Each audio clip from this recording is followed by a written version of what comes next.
Heads up, spoilers for the entire series of BoJack Horseman.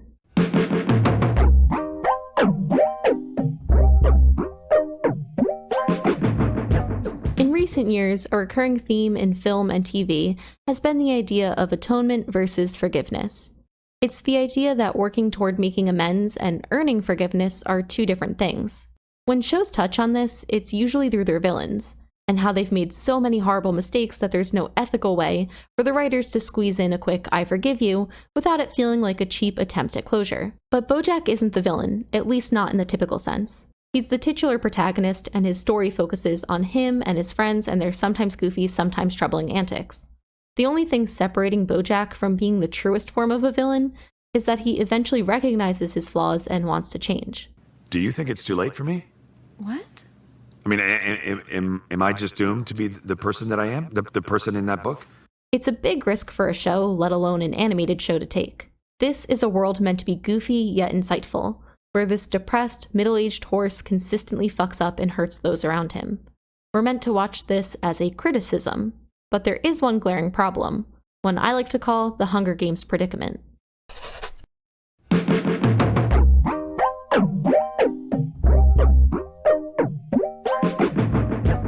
When the Hunger Games series was first being turned into films, all the emphasis, especially during marketing and promotion, was put on the romantic aspects of the story, like the love triangle. And it's super ironic because in the actual book, the romance is used to capture capital citizens' attention when all of that starvation and child death doesn't suffice. Essentially, the Hunger Games predicament is when a franchise ends up perpetuating ideas related to the very thing it argues is bad. BoJack isn't meant to be liked. His actions aren't meant to be forgivable. His story isn't meant to be romanticized, but you know how all that goes. People end up liking BoJack's self-deprecating yet egotistical humor. People relate to the relationships between BoJack and his friends, even when those relationships are toxic.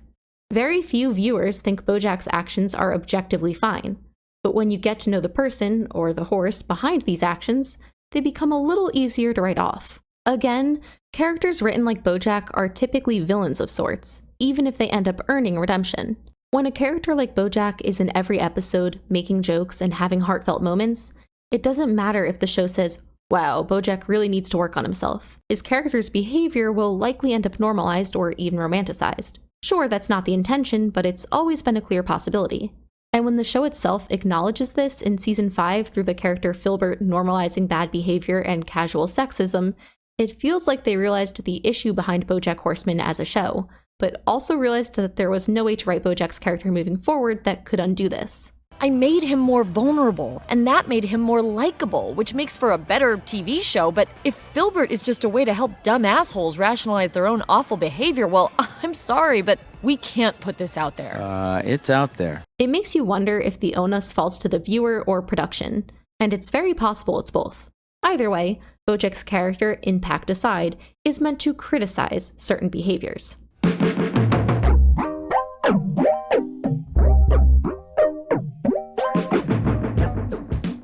BoJack's life can be separated into three major parts: his youth, his horsing around prime, and his current life. His youth is defined by his neglectful and cruel parents, his horsing around days play up to the relentless Hollywood lifestyle, and his current life is a cycle of substance abuse and taking advantage of those around him. So what happens to the people from each era of BoJack's life? His parents die. His dad's death is pretty much off-screen, but his mom's deteriorating health is a major focus around the show's halfway point. It's troubling because it's sad to see, but the audience is also aware that BoJack's struggles started with his parents. In this world, you can either do things the easy way or the right way. You take a boat from here to New York. You gonna go around the Horn like a gentleman or cut through the Panama Canal like some kind of Democrat? They are bad people, and Beatrice even drugs Hollyhock with weight loss pills, showing that she never really changed. In BoJack's horsing around days, he betrays Herb and has a weirdly intense relationship with Sarah Lynn, becoming her father figure of sorts when her own home life is shit. Charlotte was the only person from his golden days that he didn't mess things up with, so he goes to reconnect with her in the present. And this is the point in the series when you lose hope. BoJack inserts himself into this family, gives Penny and her teen friends alcohol on prom night, dumps the one girl off at the hospital when she has alcohol poisoning, tries to convince Charlotte to abandon her life, and then, once rejected, nearly sleeps with Penny. He took the one person he had fond, untainted memories of from his youth and ruined it. And not only does he ruin it for himself, but he also leaves multiple people scarred.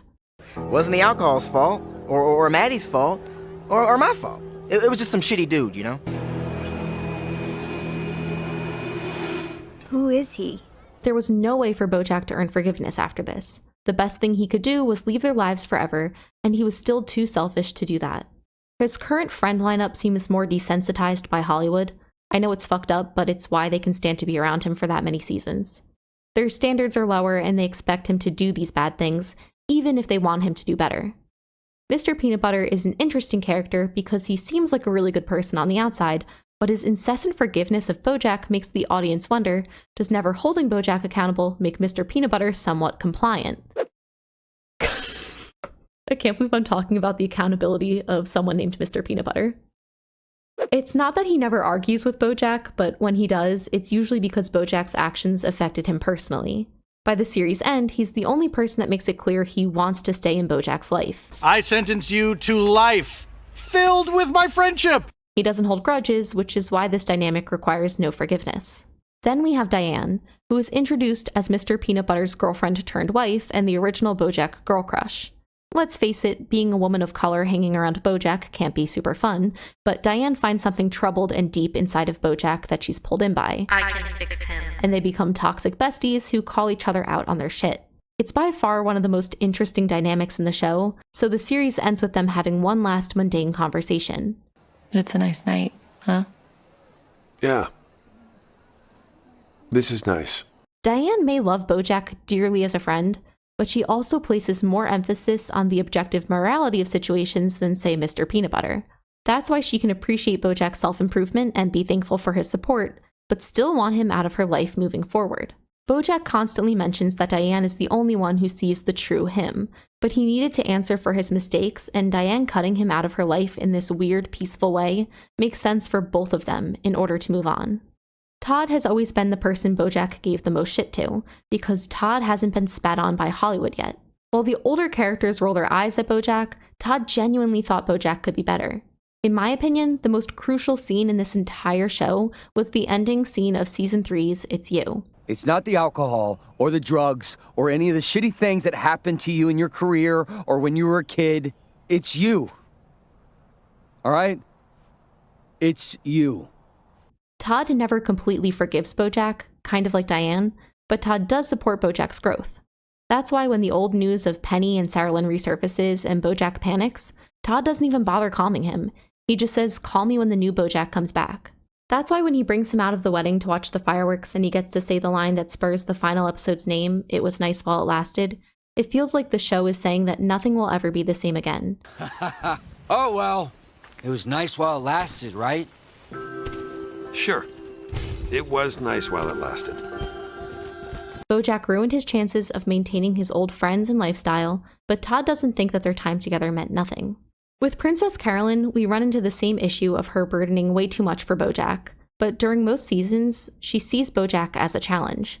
It's not until she starts working on herself and learning that she can have happiness, a family, and a successful career that she starts setting boundaries with BoJack, which, as it goes, makes her happier. That last dance feels like an ode to the good old days, and she pretty much says that she's done being his agent, but she'll always be there to help him out when he needs it. I'm gonna need representation. Someone who can look out for me, help me make the right decisions, keep me out of trouble. I can recommend some excellent people. Again, she appreciates his work toward Atonement, but she doesn't offer full forgiveness. Sans Mr. Peanut Butter, none of these characters completely support BoJack's decisions, and they care too much about him and themselves to pick up where they left off.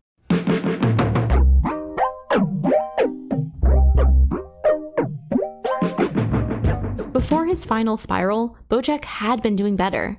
This is the part of the writing that I respect the most, because BoJack started his journey towards self-improvement in Season 6. He gets a job as an acting professor, he's sober, he regularly attends support meetings, and he's trying to be kinder. He's not just saying he'll be better, he's actually doing it. So is the show saying that it's never too late to be forgiven? I don't think so. Intermediate Scene Study with BoJack Horseman is another crucial episode in the series. At this point, BoJack has straightened out his life. He has a steady job helping people, he's supportive of those around him, and he's starting to feel better about himself. We, the audience, are starting to feel good about BoJack too. and that's dangerous. Everything changes with one call from Charlotte. BoJack realizes that his past didn't erase itself just because he started looking toward the future. Penny's friend tells Hollyhock about what BoJack did at their prom, and she realizes that BoJack's history is darker than she realized. We see that Charlotte, Penny, and even Penny's friends have lasting trauma from BoJack's presence.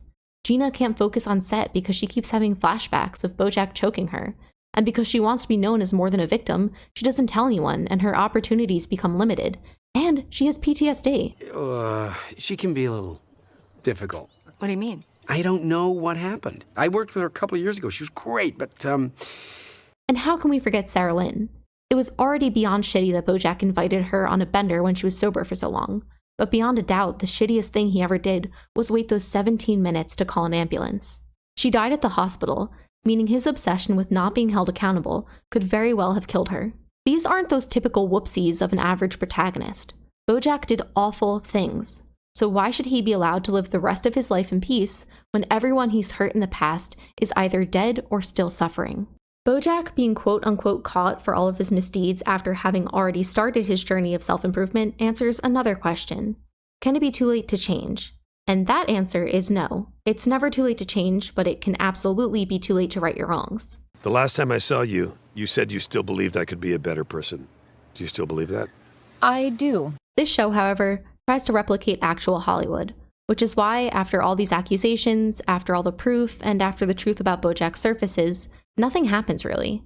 He ends up in jail for breaking and entering into his old house while drunk. It sucks, but it's also realistic that he doesn't get held accountable for anything else. He still has a potential career, and there's no happy ending for his victims. BoJack says he's working on himself. He's accepted losing most of his friends, and now everything he's done is out in the open. He's working toward atonement, but he knows that he will never be forgiven. I thought the ending of the show was actually profound. I'm glad he didn't die because death would have been too easy. He needs to work on himself for the rest of his life and accept the fact that he lost everyone around him because of how long this took, and that no matter how much effort he puts into being good, it won't erase what's already been done. I appreciate it when a series doesn't avoid leaving its ending open, so long as this has meaning, and I think in this case it does. Sometimes there's no way to leave off on a high note, and BoJack Horseman, the show, not the horse, definitely realized this. Suck a dick, dumb shits!